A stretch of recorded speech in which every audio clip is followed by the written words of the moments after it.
I absolutely hate asteroids. It's like they cause nothing but problems.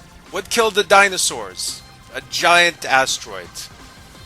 What threatened to destroy the world in Armageddon and killed Bruce Willis? I mean, the asteroid didn't literally kill him, but it caused the direct death of Bruce Willis. A fucking asteroid caused the direct death of one of the greatest living actors of all time. Okay, that sentence kind of doesn't make sense. All I'm saying is asteroids suck. They're like, asteroids are literally the criminals of the universe. Like, look at the moon. The moon has no police force, and it's covered in craters, because asteroids just keep on hitting it over and over and over. There's no stopping these asteroids from just pushing your shit in. So when someone made a game called Super Stardust, I was like, yes, it's about time we expose asteroids for the cunts that they are. Super Stardust Ultra is basically a remade version of Super Stardust HD for the PS3, but it's like kind of like the same game. There's a few improvements, there's a few additions, but the gameplay and even the graphics are identical. It's weird how old Super Stardust games are. I mean, if we're just going back to Super Stardust HD, that's from 2007. I mean, it's a 10-year-old game. It's a classic game. And it's like kind of one of the most underrated PlayStation games ever. Because nobody ever goes like Super Stardust HD and Super Stardust Ultra. They're like my favorite games. But you know what?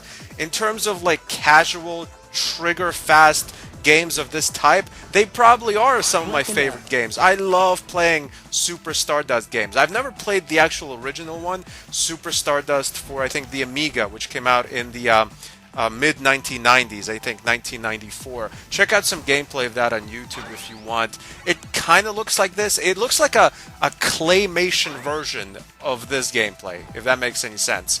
I mean, the core gameplay and even some sound effects are like reused in this game from the original Amiga one, but obviously the gameplay is a lot smoother, it's a lot easier to navigate, and it's just overall more fun to play because there's just been so many improvements to video games, technical improvements. The game is so good because it's just such a smooth play. It's so easy to control your ship as you avoid the asteroids or shoot them. Like if you crash into an asteroid, even if there's like a clusterfuck of asteroids, if there's asteroids all over the place, it's your own fault because you're not paying attention enough.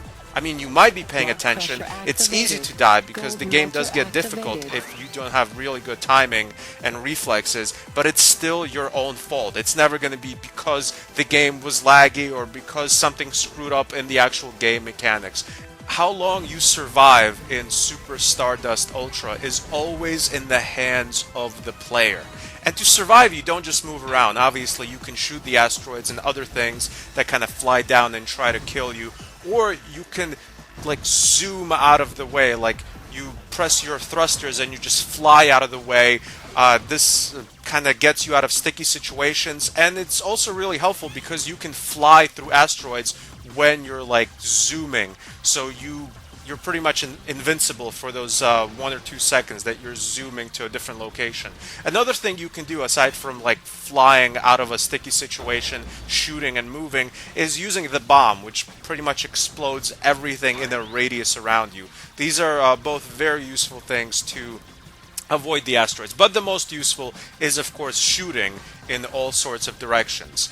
And you have basically 3 different types of weapons you use. You have this green weapon, which is good for normal asteroids.